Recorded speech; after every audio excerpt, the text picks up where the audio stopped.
Welcome to Bonn Park. I'm Sara Geithlinger. And I'm Marshall Ward. And today we have the Mike Farwell of CityNews 570. Mike is our first return guest. And there's a good reason for that. It's because we have such a good time with Mike. Here he is, Mike Farwell. Welcome to Bonn Park. Welcome to Bonn Park.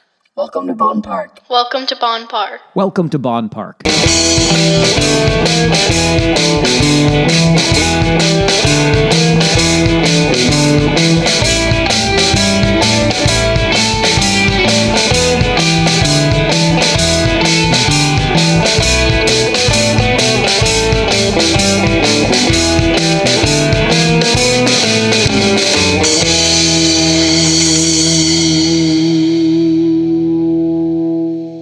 Do you enjoy Bonn Park podcast? If so, we would really appreciate it if you leave a review, like, rate, subscribe, but most importantly, share directly from the platforms with your family and friends. That's the best way to get the word out to everybody, and more people will get to see our show that way. So click those like buttons and share our show. Thank you. Thanks. On with the show. This is it.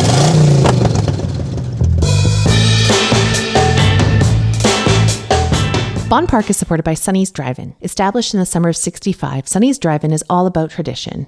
When Sonny's first opened, teens of Kitchener-Waterloo drove up to Sonny's playing the hit songs of the day by the Beatles and the Rolling Stones. They'd order burgers and fries and pops and then hang out in the parking lot, a favorite spot for students. That was half a century ago, but the scene at Sonny's is unchanged today. The weather-beaten signage and architecture evoke a bygone era, as do the great food and friendly service. The burgers are still charbroiled, the fries are still fresh cut, and the onion rings are legendary. And they go down so well with the milkshakes, which come in chocolate only, and that's that. Sonny's has never been just a burger joint, though. They've got crispy fish and chips, spicy crispy chicken, gyros, and more. And if you're a vegetarian who wants the classic Sonny's taste, their plant-based Beyond Meat burger is juicy and gently charred to perfection. The place is unmistakable at the corner of Weber and University Streets in Waterloo. In a sea of franchises and chains, look for this one-of-a-kind place. Hungry? Sonny's is also on Uber Eats and DoorDash, but for the full experience, we recommend rolling into Sonny's with the windows down and blaring your favorite hit from the 60s. Perhaps Sonny and Cher? We are supported by The Wine Cellar. Serving Waterloo Region and beyond for a quarter century, The Wine Cellar, a craft winemaking shop, makes wine for every taste. Customers come from across Ontario for their Hungarian oak barrel-aged wines, from the California Cabernet Sauvignon to an Italian Amarone, and everything in between. Whether you're planning a quiet evening for two or a wedding, The Wine Cellar will provide a perfect pairing for any occasion. The Wine Cellar shop at 300 Gage Avenue in Kitchener, an essential service, has always been a clean and sterile environment, and now the staff are taking even greater precautions to ensure the safety of all. Check them out in person or at winecellarkw.com. Life is too short to drink bad wine.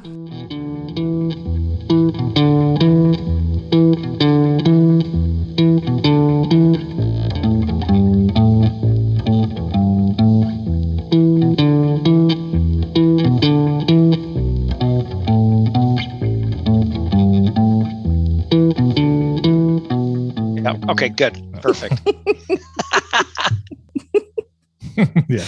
All right, here we go. Mike Farwell, thank you so much for joining us tonight. Our first time return guest. We're honored and humbled and overjoyed that you are taking the time on your vacation to have a chat with us tonight. I couldn't think of a better thing to do on a day like today. Honestly, vacations for me these days are just not following the clock because I spend so much of my life governed by this LED readout in my studio, and everything is in increments of 30 seconds, that to just have a bit of a loosey-goosey day is a fantastic feeling. So this is awesome to be able to do this, and it keeps me sharp. I get to talk for a little bit, which is kind of what I do every other day. So it's perfect. We were talking to my husband Steve before you came over, quote unquote, because we're doing a virtual podcast here, and he said the first time that you came over, so this was like summer of 2019. He was maybe under a car in the driveway, and you walked up the driveway. And he's like, "Just go in the house, buddy." Thought, what a way to be introduced to our podcast. That's how it happened, and all of a sudden, there I was in your kitchen. Yeah, our Studio K, as we call it here, very professional setting. Definitely no echo, right? Yeah. Mike, with all the guests you've had on over Zoom, you are already doing that at times anyways, just out of necessity for when you brought people on the show. But was there a point where you're like, this has gone on for a long time now that I haven't had a guest in the studio, and it could be a lot longer. Yes. And I'm at the point now where I'm very much looking forward to the end of it. I'm extremely grateful that we were able to use this technology to really not miss a beat as far as the show is concerned. But we're over a year already since we've had any guests in the studio. And that goes for even unexpected guests, people that show up and drop something off. I mean, there is no access to the building for anybody from the outside. Without a pass card, you're not even getting upstairs, right? So you might get stuck in the parking lot, and that's as far as you get with your unexpected visit. So I am looking forward to having people back in the studio. There's as you would know from having guests in Studio K versus having guests virtually, there's just a different dynamic that comes with that, and I much prefer it. But I will say that Zoom, I feel these virtual conversations have opened up a lot more opportunity. The podcast that I do outside the show that focuses on the Ontario Hockey League, it has never been easier to get guests. You send them a link and, you find the time, but it's as simple as clicking a link on the computer and off you go. So, I would miss that. I hope people remain as accessible as they've been, and I won't be shy to use the technology to keep getting guests in the future if it's that easy for them. Because it's honestly, I can't remember a time in my entire career it's been this easy to get people to come on the show. Now you say it's easy, but we had a little bit of technical difficulties when we were hooking up together tonight here. But or something happens. Some things I think work just fine. Like if when you still do your Ask the Chief, segment with Brian Larkin, you can totally hear his energy coming across loud and clear. You don't need to see him, right? Absolutely. I know there's a ton of body language you're looking at when you're talking to somebody, obviously, Mike. But I mean, in a case of a guest like Brian Larkin, that segment goes along great without the visual. Works just fine. And for the listener, which is the consumer that I'm always thinking about first, because I'm an old-fashioned dyed-in-the-wool radio guy, right? So I know our show is simulcast on Rogers TV as well, but no disrespect intended to the television audience. I know that they're there. I know the crew at Rogers TV works very hard at putting the show on the air for a couple of hours every day. But it's a thought that's buried pretty deep in the back of my mind. I'm always thinking about the listener, the person in their car, the person working from home that's got the smart speaker on, or however it is they're consuming the show. I always think about them listening. So from that standpoint, you're absolutely right, Marshall. It's seamless to the listener.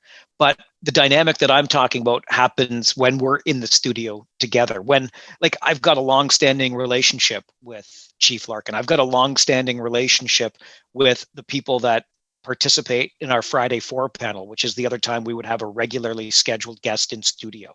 So I like to just have those personal connections, the handshake, the hug, whatever it happens to be when they come in, to see one another. And especially during the Friday 4 roundtable every Friday, when sometimes, we're going to disagree on things.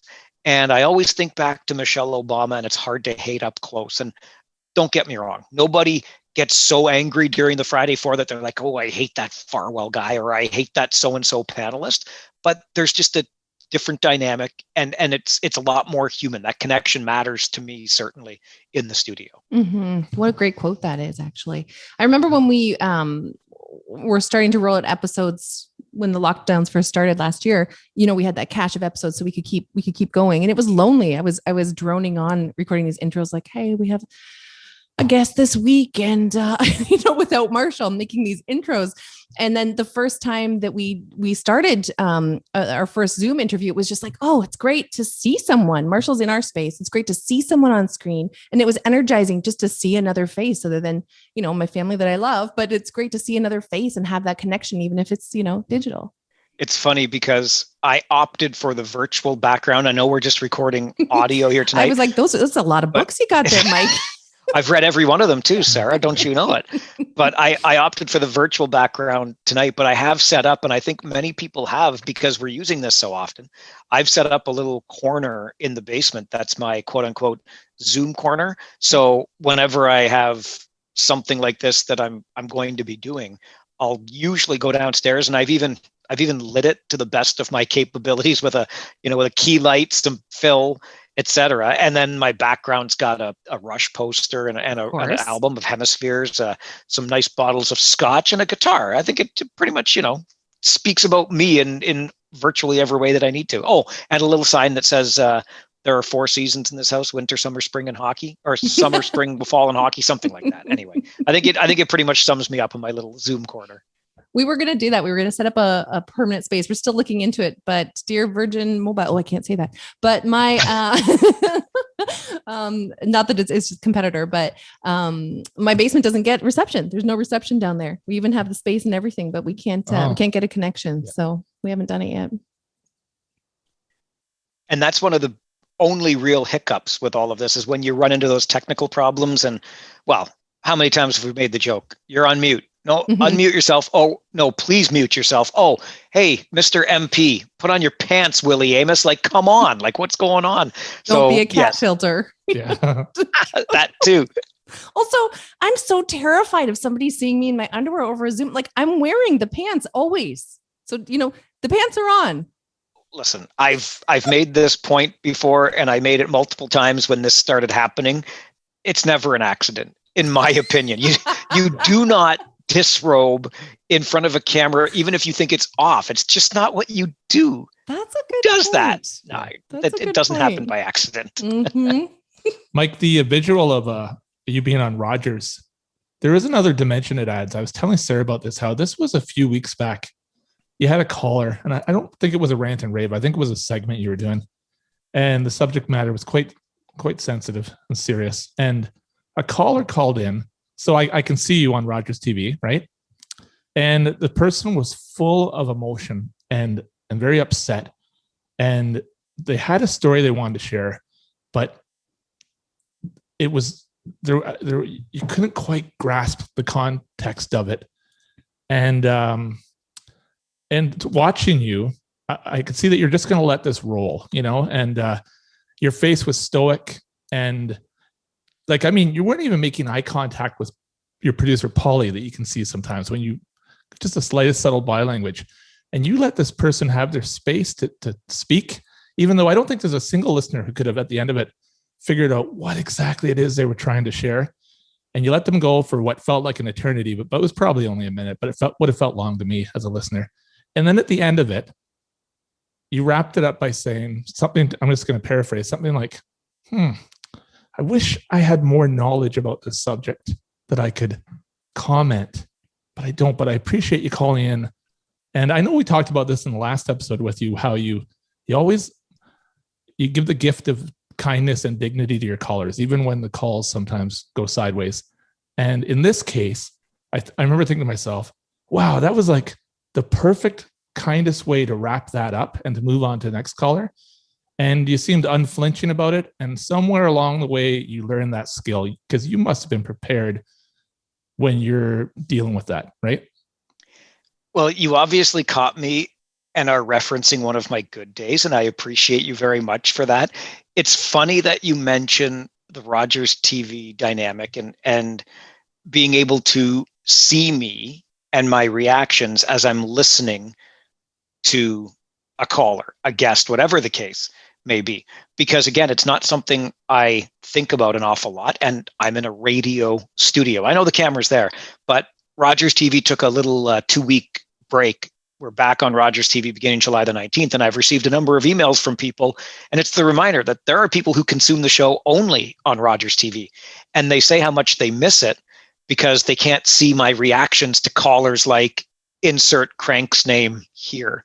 And so obviously, look, I am who I am, and I believe, and I'm confident in saying that I'm the exact same person on the air as I am off the air. So if you're saying something that, rubs me the wrong way or I have a hard time with, it's obviously going to show. But it's interesting that you say that, and having seen my reaction via Rogers TV when somebody else mentioned the same thing, since we haven't been on for a couple of weeks. And then just earlier this week, I was doing a little video shoot. It was great. I got to go inside a hockey arena for a film production with a group that's doing something for the creative capital of Canada. And it's about some of the history of innovation in our community, and they were going to focus on a couple of hockey related industries. So they had me come in and say a few words here and there. And some pictures were taken from the set that day, and I shared them on social media. And as soon as I posted the one picture, that it was a candid shot that they had taken, and I knew, and sure enough, one of the first comments I got is, Farwell, why are you never smiling in pictures? And, it's funny because I've said to anybody who will listen that I love what I do, and I feel incredibly privileged to do the job that I do because I enjoy it every single day. But I think it goes to show that I take it seriously. Like look, I want to crack a joke. I want to have a good time. I do have a good time doing what I do, but it's still a job. It's still something I care about very much. And when you talk, Marshall, about feeling as though a segment, when a caller was there, felt like an eternity to you, I don't want you to have that feeling when you're listening to the show. I want you to enjoy the show. So I probably take myself and the work a little too seriously sometimes, but when I get caught in those candid moments, the smile is rarely there. And it's strange to me because I think I'm a generally upbeat, happy guy. So I don't know, maybe the camera's telling a different story. Well, I think in this case, you were just listening really well. You're trying to do your absolute best to try to understand what this message was. Well, and I should add to that why I said at the beginning, you probably caught me on a good day, and you're referencing a good day because on my very best days, I am able to remember that's what it's all about. When somebody calls the show, more than anything else, like there are some people who want to call just to be combative. Most people call because they want to be heard, and they know that somebody is there to pick up the phone.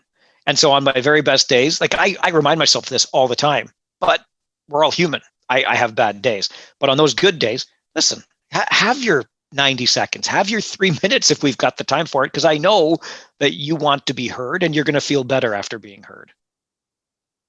I love that you do give those callers the space to say what they have to say, though, just like what Marshall's saying. You've been so generous as to have us on your show a few times. And this last time, man, I cannot do what you do. We have this show, but we can edit it. You do what I do. I know, because I explained to Marshall after the fact. I always email Marshall because, as we all know, I can't text him. I can either drive to his front porch and talk to him, or I can email him. Mike called me a Luddite. Yes, he did. I didn't even know the word. I had to go look it up. Yeah, I've told so many people. Mike Farwell said I'm a Luddite. Okay, I'm going to write this down because this should be our new T-shirts. Yeah, they go. When did he say that? When did he say that to you? He said it to me on the air. And my quote for the T-shirt, of course, is going to be, we're so excited to talk to you, because I say that to every person, but it's true. We're so excited to talk. But this is me on your show, Mike. You asked me a very thoughtful question, and I know the answer, and I want to share that answer with you. But if I can't pass that ball back to you or Marshall fast enough, it's like, oh yeah, that's a great question, Mike. And here you go. And I can't do it. It's nerves or it's something. And I email Marshall right afterwards. I'm like, did that go? I'm scratching my face, listeners, like really hard right now. Did that go okay? Do you think that? And Marshall's always like, it was great. It was fine. It was a lot of fun. I was like, was it fun? Okay. Yeah. No, for sure. It was fun. It was fun. But man, I can't get rid of that ball fast enough. And then this last time that we talked to you, I had that thing where like your voice is echoing back to you and you can't concentrate. Oh, yes. Have you ever had that? Have I ever? It's the worst. It's just all I can hear is myself. And I'm like, ignore yourself, but I can't. No.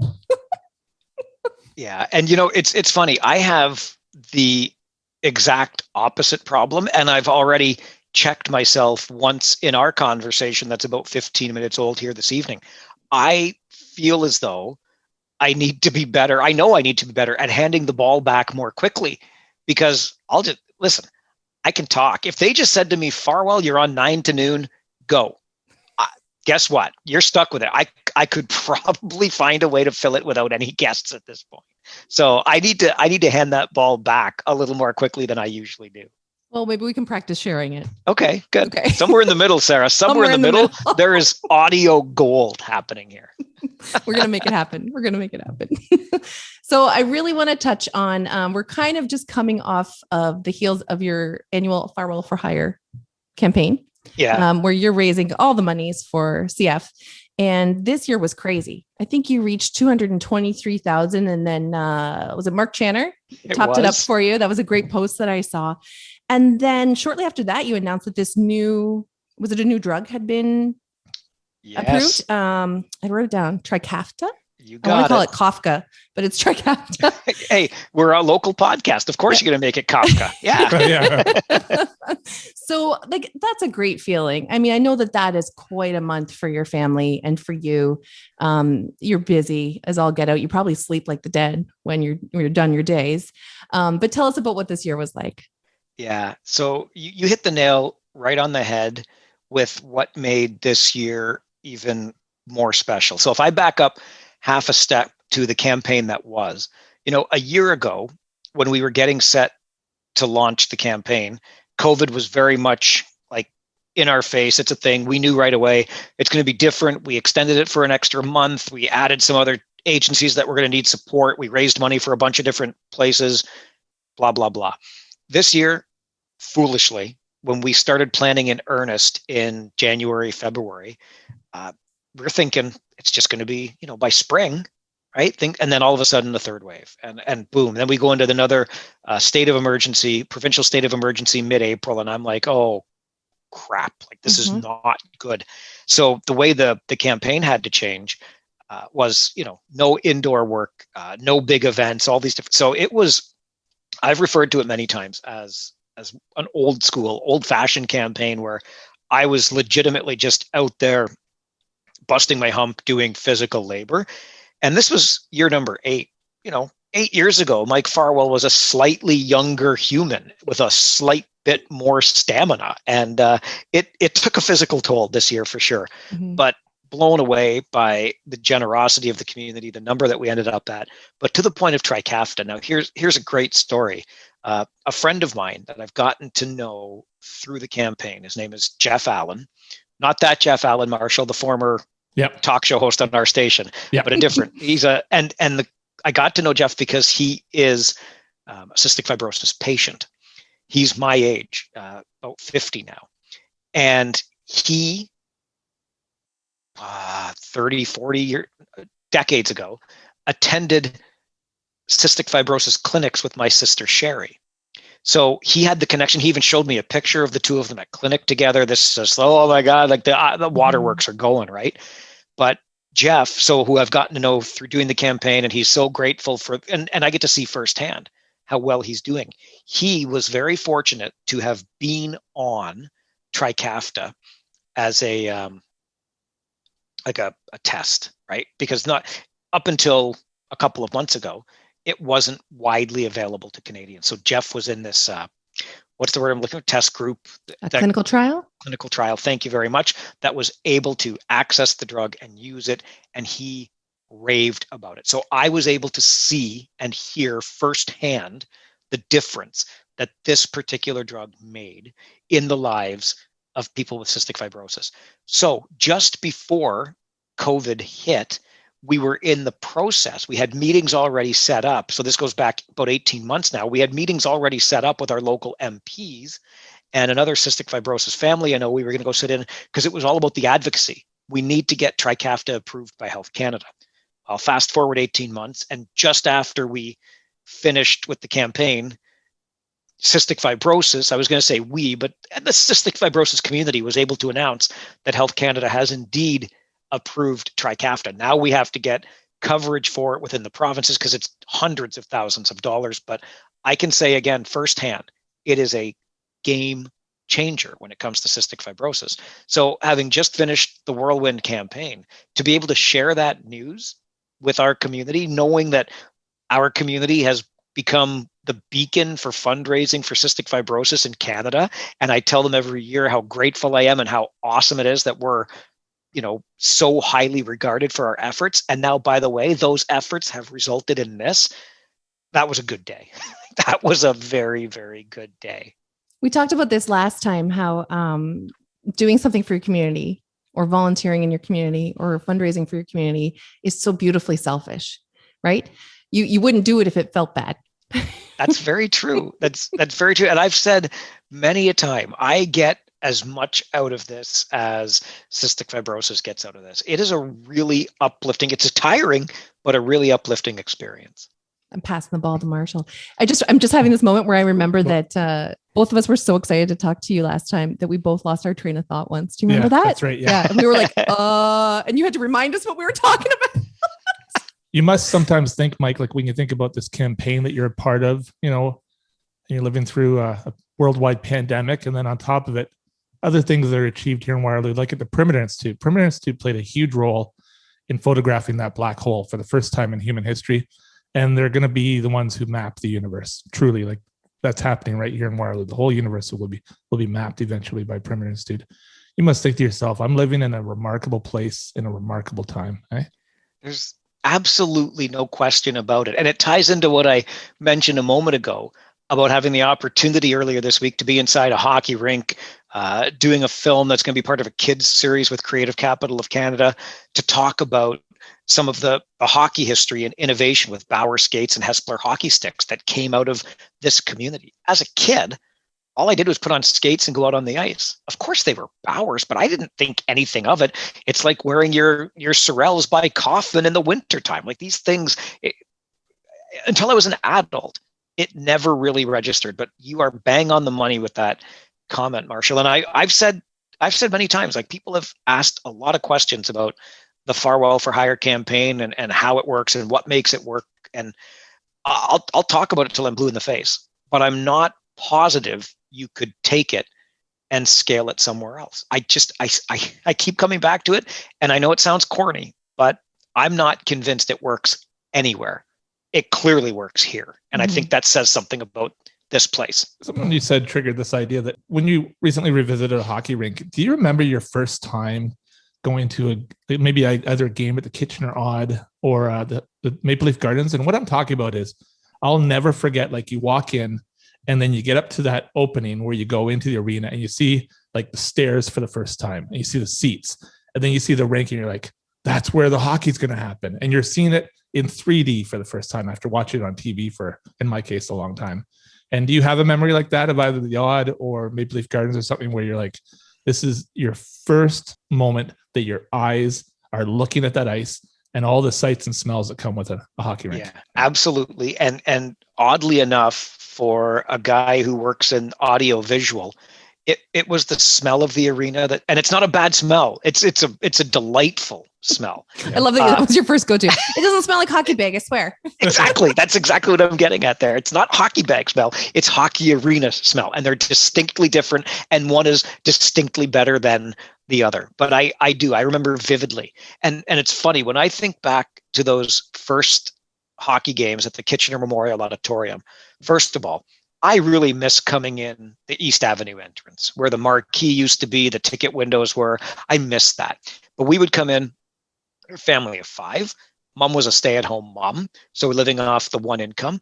We always had popcorn that Mom would pop at home, and we'd put in a brown paper bag and take into the rink with us. And I can still see it under my father's arm, and the grease from the popcorn or the heat is, making blotches on the paper bag. But I remember that. And then when you dig your hand into it, even though it's barely warm anymore, it was great.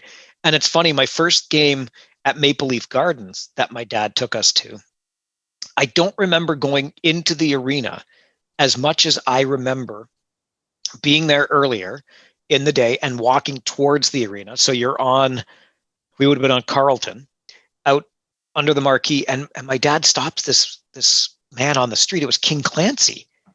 And he stops and like, Mr. Clancy, these are my son. And King Clancy stopped and chatted with my brother and I and my father right on the street outside Maple Leaf Gardens. I've never forgotten that. Okay, who's King Clancy? I'm sorry. It's a beautiful story, but I want to appreciate it fully. He was one of the executives, the architects of some of the better Maple Leafs teams of many decades ago. Well, thanks for clearing that up. So when we're talking about Rangers, the first Rangers games you saw, are we talking about players like Brian Bellows and Al McGuinness? Is that who that was? Yeah, absolutely. Late 70s into early 80s.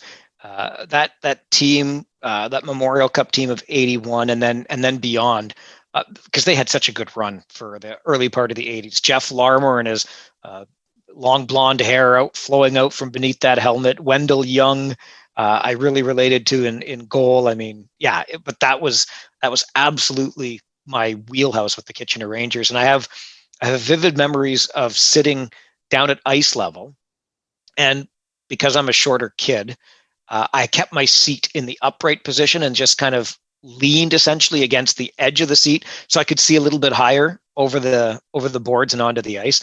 And an usher came by and said, I can't have you sitting like that. You have to sit in your seat properly. And if you do, I'll get you a puck.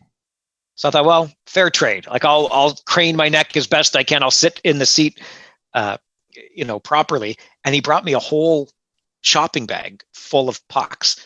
And they were just practice pucks. But to me, one of them had the Boston Bruins logo on it. So I took them home. And the next day when we were all playing hockey outside, I felt like the coolest kid in the neighborhood because I had a whole bag of pucks that I just got from the odd the night before from the usher that said, please sit in your seat properly.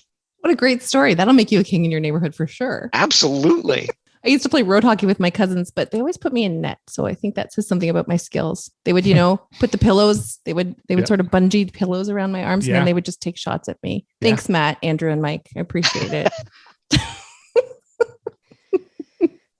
So did you want to tell us more about this kids series about hockey? Is that something you're doing with Taylor? Was it Taylor Jones? It was with Taylor Jones. And I only know my portion of it, but I saw via his social media that Tova Davidson, another lovely and brilliant person in our community with Sustainable Waterloo Region, was a part of another one of the episodes. So I think he said it was a 5-part series. So obviously sustainability is going to be part of it. Hockey history will be part of it. I don't know what the other pieces are, but essentially we got around to talking as I was on set, and it's an opportunity. It's doing some storytelling that we in our humble, hardworking ways don't do an awful lot of around here. And so they're going to start telling some of those stories. And I think the cool part of that is I believe it will inspire the next generation of humble, hardworking people that do really freaking cool things around here.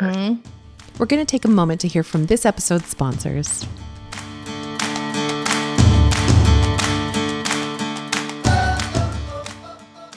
We are supported by Ayers Bulk Food and Baking Supplies. What sets Ayers apart from other bulk food stores? Plenty. It's not just the high quality of their bulk foods, baking ingredients, and cooking accessories.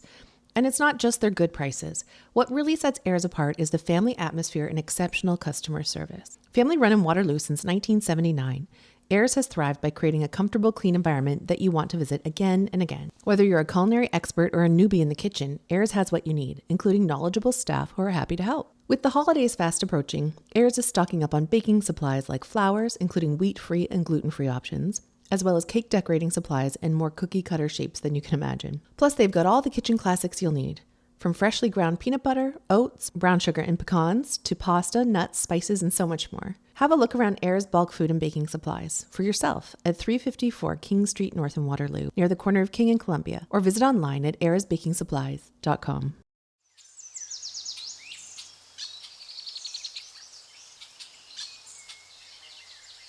Bonn Park is supported by Urban Good Family Funeral Home. We all come from the earth, and we all must eventually return to the earth. Ashes to ashes, and dust to dust. So it makes sense that one of our most important cultural services, a funeral, be respectful of the planet. Urban Good Funeral Home is a pioneer in the so-called green funeral movement. They underwent an internal audit to identify practices that can provide excellent service to families and loved ones while minimizing the impact on the environment. These changes include phasing in replacing incandescent light bulbs with LEDs, along with utilizing the science of near formaldehyde-free embalming fluids. In the area's longest-serving family funeral home, Urban Good has helped people in Waterloo Region through difficult times over the past 76 years and have the experience and flexibility to exceed your expectations. The caring staff, family ownership, personal guidance, facilities, and reasonable prices have become the hallmark of their service. They are steeped in tradition, but with a keen eye for more sustainable ways to provide their valuable service and support. Urban Good Family Funeral Home is located at 171 King Street South in Waterloo, or visit urbgood.com.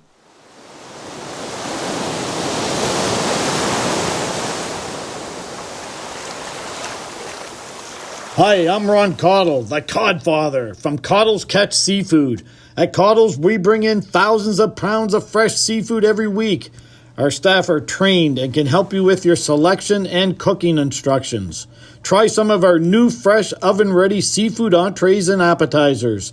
Cook with confidence. For party time, we have seafood platters, shrimp, crab, and lobster. We also have Coddles gift cards for the holidays. Shop in person or online at CoddlesCatchSeafood.com. And now back to the show. So tell us more about what you're doing on your vacation. Oh, let me see. What have I been doing on my vacation? I've been walking the dogs and taking the opportunity to do that in the morning, not setting an alarm. That's always the number one thing for me. It's turned out to be actually kind of busy as far as vacations go. We had birthday celebrations, which is great. I've had a couple of lunches and a casual quasi board meeting with Reap Green Solutions that I'm part of their board. So there's a check-in with them tomorrow morning. I had the shoot with Creative Capital of Canada. So, I got this. Yeah, I got this. This conversation is happening. But for me, I was hoping truly to put some miles on the motorcycle this week, but the weather is really working against me in that regard. So when the time permits, yeah. You also have to sit down and write your weekly column in the Warley Chronicle. Hey, I do. How much, what kind of conversation do you have with yourself when you're thinking about what you want to write and then getting down and sitting down to write it? Oh, you know what? I would say, Marshall, 70 to 80% of the time, I'm good. Like I'm locked and loaded coming into the week. This is where I'm going. And then I just let the ideas start to germinate. But on the really bad weeks, it'll be, the day before deadline and then the morning of deadline. And I'm like, what am I writing this week? Like, what am I going to do? And those are the most frustrating. But oftentimes I'll end up having a conversation on my show that gets me passionate. And it's like, there's my column this week. And I'll, use that passion to put down 500 words or so. Yeah. It's sort of similar. Your passion, or sorry, I guess not passion, but your inspiration, Marshall, is often coming from going out into the community and talking to people. Yeah, for sure. That's been difficult. Yeah, it sure has, right? Just finding things. Like, sometimes my column is, I went to an antique market and found something. And that's what I'm going to wrap 500 words around that idea, Mm-hmm. Or it could be graffiti I saw somewhere, and not being able to just roam. Like, it's not that I can't just roam the streets. I can, but without the interaction and people, it's been a real stretch. Yeah. And, I think about those that are writing more frequently than you and I. And man, I gain more and more respect for them every week. I struggle with my 500 words because I'm like, how do you do this 4, 5, 6 days a week?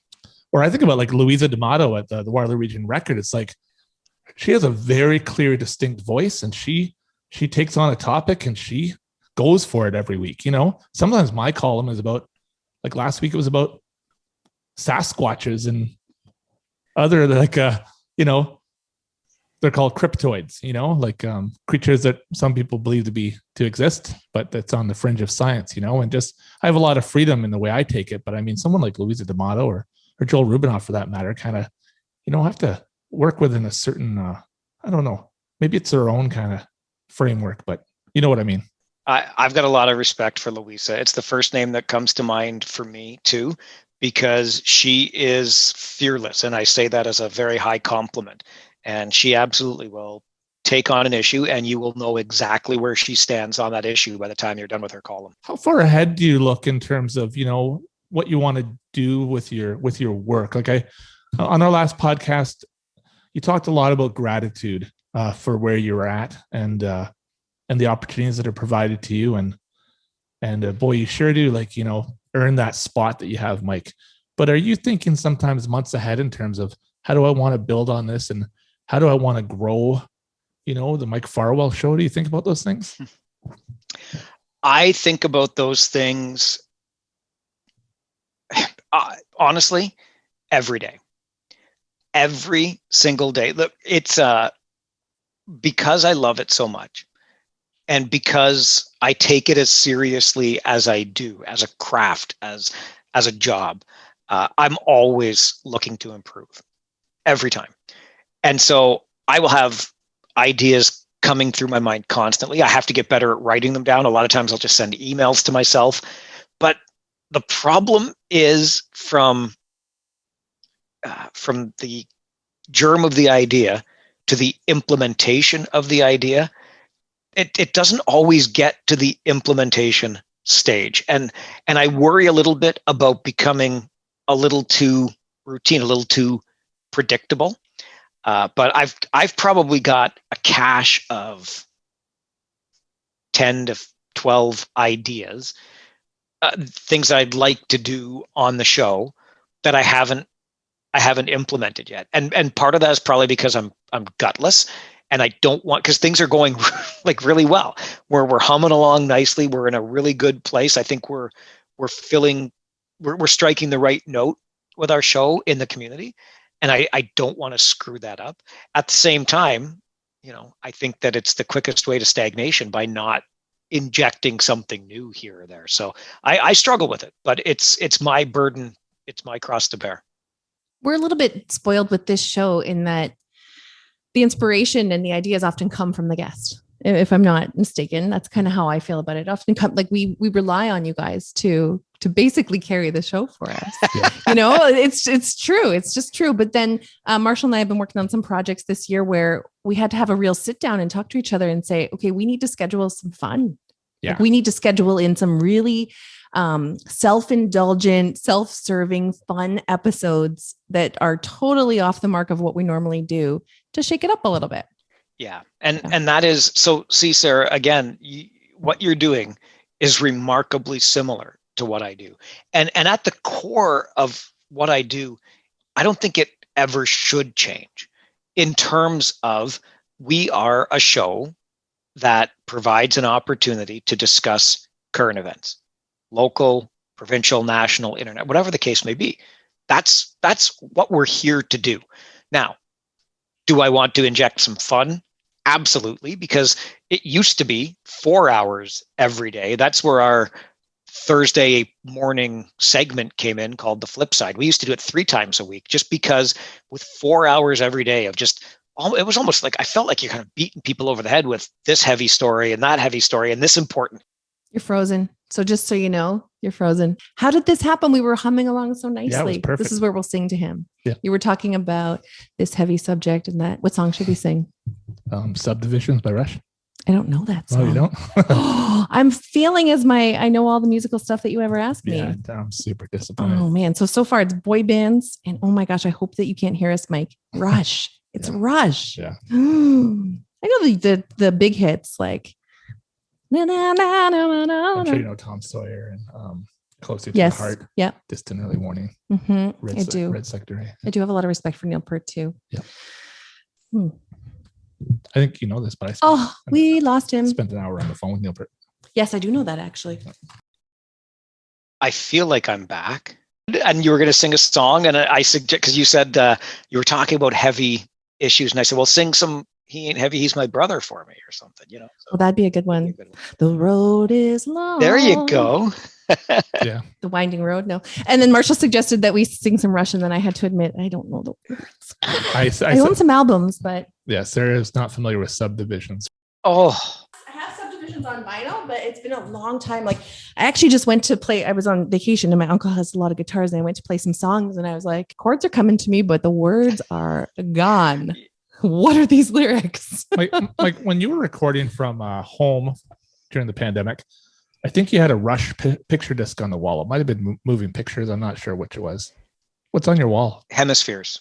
And it's the red vinyl, right? That's what makes it stand out. So I actually picked it up over at The Beat Goes On. They called me when they sent me an email when they had it in. They're like, we have the album with the red vinyl. I'm like, amazing. So I picked it up and then framed it, record and album cover in one frame. Yeah, it's beautiful. It really is. It really is. Hey, That's fantastic. Are there certain Rush songs where you would have heard these songs as a teenager and listened to them in your 20s, but it's like your life experience has to catch up before you go, oh, I get it now. I think I know what they're talking. Or there's a really beautiful song that's not that well known called Wish. I think it's called Wish Them Well, right? And it's a song that I think is about how sometimes there's people in your life, we're talking sometimes family members or friends, and they're on just this path of self-destruction. And you feel like you've done everything you can And at some point, you just have to sever that relationship for your own self, for your own well-being, and wish them well, and but you got to end it though.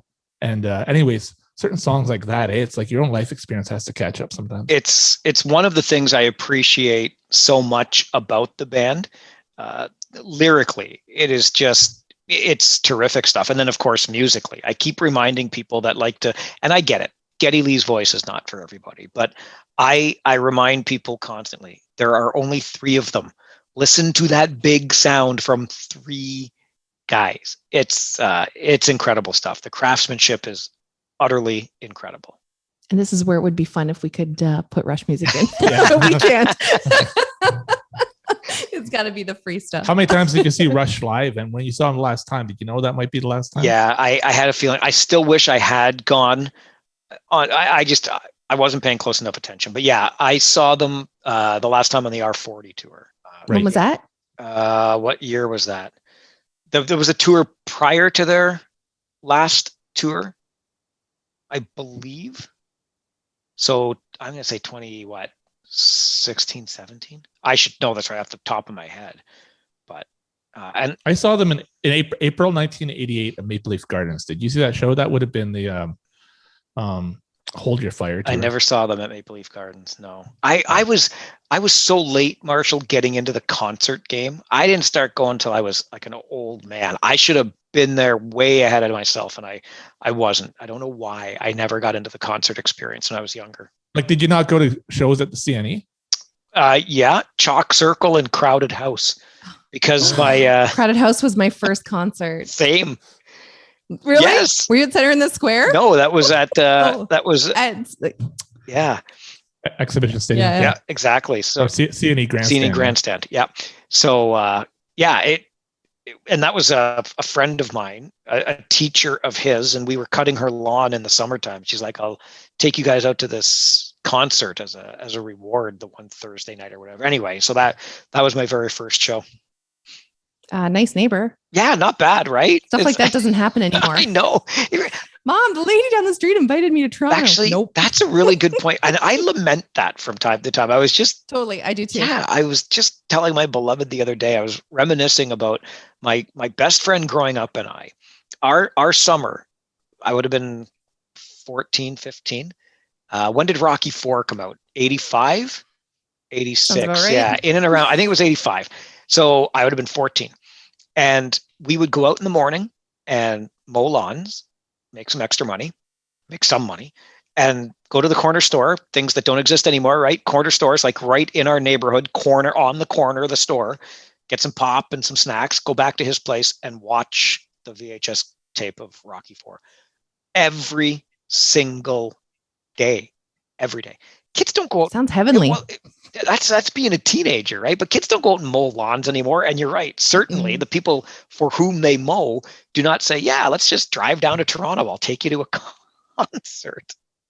No. You know what was incredibly disappointing for me growing up on Rocky movies that I absolutely loved is when I decided to go check out professional boxing. It looked nothing like, oh my gosh, a Rocky fight. Like those, you know what I'm talking about? It's not dramatic. It's just painful. Those big hooks, like over and over, like, like it looked nothing like that. And I came to realize what boxing was and respect it on a whole different level, but it looks nothing like a Rocky fight. Yeah, they definitely glamorized the profession in a very big way. That's a nice way of saying it. Like they definitely glamorized 2 dudes beating the crap out of each other on a stage. I also appreciate now just how incredibly beautiful Sylvester Stallone was in those movies. For sure. Everything about it. A specimen. Yeah. Specimen. It's a specimen of a man. He still looks good. No, but I mean, just a street scene where he's in like a white tank top and I guess like a leather jacket and that hat he wore. Just looks incredible. So like a little fedora. Yeah. Am I saying the right hat? Yeah. Yeah. And he just just owned his presence. I can only think of like beating up a side of beef. Like that's the only thing that comes to mind. Stairs and a side of beef. That's Rocky in a nutshell. I've seen Dwayne "The Rock" Johnson in person, and I know people who have spent time with him, and every one of them say, until you see this guy in person, you have no idea what the presence is like. Like this guy just lights up every room when he walks in. if you don't know, does his smile actually like go ding? Yeah. If you don't know who that person is, you know he's somebody, you know, or in an airport, it's like, who is that, right? That's funny. I've You're never frozen again. Oh no, you're just bored. I've never met The Rock, but going back, and I'm not a wrestling guy at all, but it just makes sense to talk about this as you're talking about Dwayne The Rock Johnson, because prior to The Rock, there was John Cena, right? And he was a pretty big deal, I guess, if you're into wrestling. Anyway, he did a show. He was part of a show over at The Odd, and the radio station I was working for was a sponsor on it. So I got to be in the ring announcing one of the matches, and then I met John backstage, and my on-air name at the time, given to me by a coworker, was Big Mike. So there I am, standing, like, meeting John Cena. He was the champ at the time, and he totally owned it. Like, called me Big Mike all night. I just showed the picture off the other day of me, my co-host on the air, John Cena, and I don't remember who else is in the picture, but there's shirtless John Cena standing beside Big Mike. And Big Mike. Air quotes. That's a great story. That's a fantastic story. He's I've seen him a few times. I don't follow any of this fighting or wrestling, but I've seen him a few times on Fallon. Yep. On the Tonight Show, and he's incredibly like quick and witty and like super charming. Yeah, he comes across. I mean, again, from that night, I became at least somebody who appreciated the theater that is professional wrestling, for sure. Is it theater, Marshall? It's a scripted spectacle, for sure it is. And it's also, John Cena is also granted more Make-A-Wish Foundation wishes than any other person, I think, ever. That's fantastic. Yeah. Just an enormous number. Yeah. That's great. Yeah. Hey, Mike, can we talk about Jennifer Campbell? Of course. Jennifer Campbell passed away last year. Her career ended on the country station. That is it like a sister station? Yeah. Oh, it's funny. Really? You might be frozen. Just take a second. You're in and out. Yeah. I'm right here. Okay. Well, we'll hear your audio, so maybe just pick it up. Yeah. Oh, yes. I see. It says my internet connection is unstable. This is driving me nuts. Okay. You can still hear me. I mean, I'm still glad it's not us. Is that okay to say? Of course, it's okay to say. It's Farwell. Useless without producer Paulie. The man is not wrong. Yeah. The man is not wrong. Can you hear me now? We can hear you now. Okay. I like low key flirt with Paulie, and it's not intentional, but every time he's like, "Hey, it's Paulie for the show," and I'm like, well, every time, it's been twice. I'm always like, it's really great to hear your voice, because I mean it. It's just nice to talk to a new person sometimes. It's somebody different, and they're on the other end of the phone. Exactly. Yeah. So sorry, I need you to clarify for us how what Jennifer's last role was as a radio host. Yes. Can you talk about Jennifer? Yeah. On the morning show, the Campbell and PJ morning show on Country 106.7. Prior to it being Campbell and PJ, it was Campbell and Farwell. We worked together for about 4 years. And when you say she finished on the country station, she started in country radio too. And there are many people who would refer to her as among the queens of country music radio, from her days up on Georgian Bay to her days here in the region of Waterloo. I met Jennifer one time in a grocery store, and she was fantastic. Like, just awesome to talk to. Yeah, that, I mentioned earlier how I feel like the person I am on the air is the same person I am off the air. This was somebody who was just a presence, and that's both on and off the air. Always authentic. Like, you got the real Jennifer Campbell every single time you met her, whether it's in the grocery store, whether it's at a concert, whether it's at a bar. Take your pick. You always got the authentic person in that moment, for sure. And she could completely handle herself with some of those callers. Oh, I'm talking about some of the men who called in, who thought they were gonna make a great point, and she just handled them beautifully. But like the way Jennifer did on WKRP with Herb Tarlek, just knew exactly what had to be said, and like slam dunked them every time, the ones who deserved it. Yeah, she had that spell where she was for an hour every day leading into my old 4-hour talk show. She did one between 9 and 10. And she took that firebrand from country radio where you got it in, 2 to 3 minute segments and gave it to you for 60 minutes. And you're absolutely right, Marshall. I don't think some of the callers, particularly men, had any idea what they were in for when they tried to score a point. So here's my favorite one. This is at the beginning of the Me Too movement. And a guy calls in, he says something like this. Oh, I feel like I can't even smile anymore to a woman. I can't do anything or else I'm going to be in trouble. He goes, it's gone too far the other way. He goes, I feel like you're just all trying to trap us now. We can't even kind of look at you from across the street, right? And Jennifer goes, yeah, that's right. We're all trying to lure you into our evil vagina web and trap you, right? And this guy from that point on could not handle this conversation. And I remember I laughed so hard. It was so funny. Yeah, that sums it up. If you want to take one comment to sum it up, that would be it for sure. I didn't know where that one was going. I remember, fielding the ones where people would say, you can't even like hug a woman or compliment her outfit at work. I'm like, it wasn't okay to do that before, unless you knew each other well. No, if you're thinking that you're being attacked by this movement, it's about you. That is a very good way of putting it. And when you step back from it and you're able to accept that reality, isn't it incredible? Like what we used to do, what we used to believe was socially acceptable in the workplace. I mean, just imagine what was just, how many times, and Marshall, I know you're a pop culture junkie. How many times have you watched a movie from the 1980s and thought, like, even cringed a little bit, thought, what the hell? Oh, so I've been watching The Love Boat over. I watched that in my childhood with my mother, and it brought back great memories. And anyways, so the guests are coming on the ship. And the doctor is there and he sees this, I guess, very attractive woman come on. He goes, well, hello there. Right. And he says, will you be dining alone tonight? And she goes, yeah. And he says, well, you can dine with me. You can meet me in, the dining lounge. And he says, and maybe afterwards we can go back to my cabin and play doctor. Right. Like this woman just stepped on the Love Boat and that's how the doctor's talking to her. Yeah. That was most of the basis of Love Boat. And, it's funny. Mike was just saying,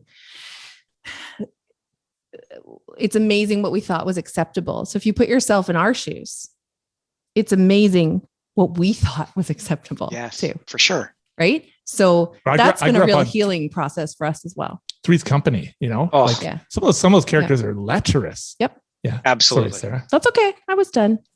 No, but I think done with a really good point in all of this, because if that's what you're exposed to as a young woman when it comes to pop culture and mainstream media, then that just that's just the way it is, right? That's what I'm supposed to act like or tolerate or whatever the case may be.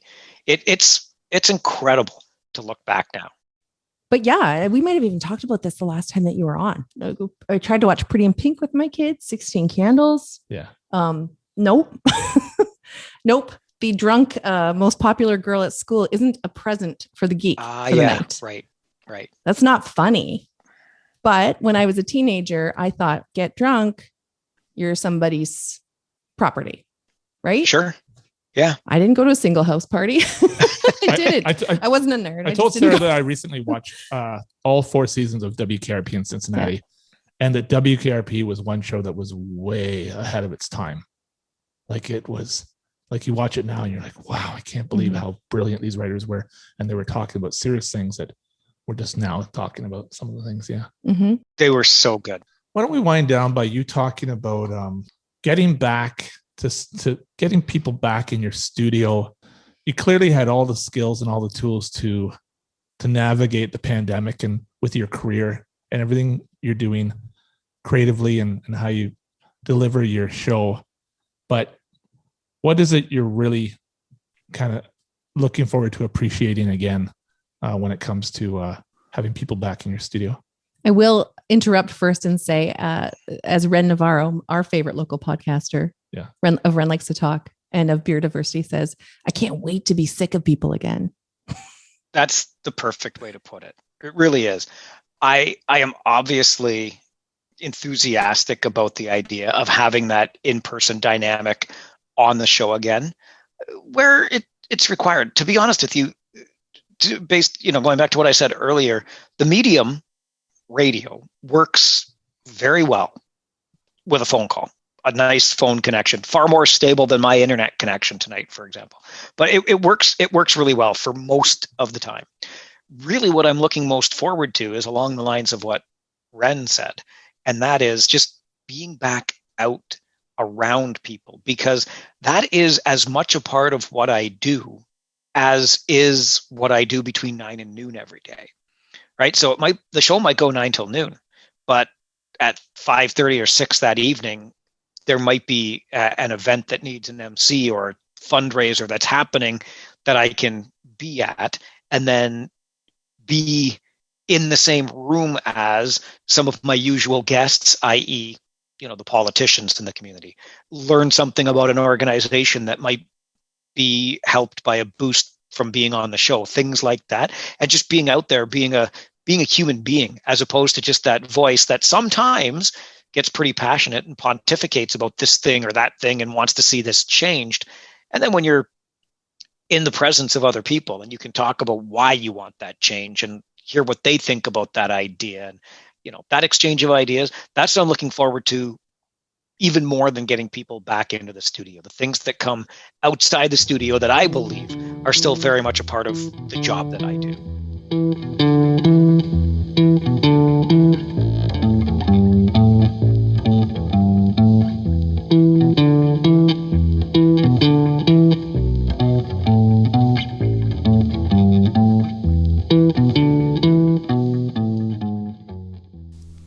Hey all, thanks for meeting us in Bonn Park. Please like, rate, and subscribe to our podcast on the platform that you're listening to. And follow us on Instagram and Twitter at Bonn Park Podcast. Original music by Alan Lung.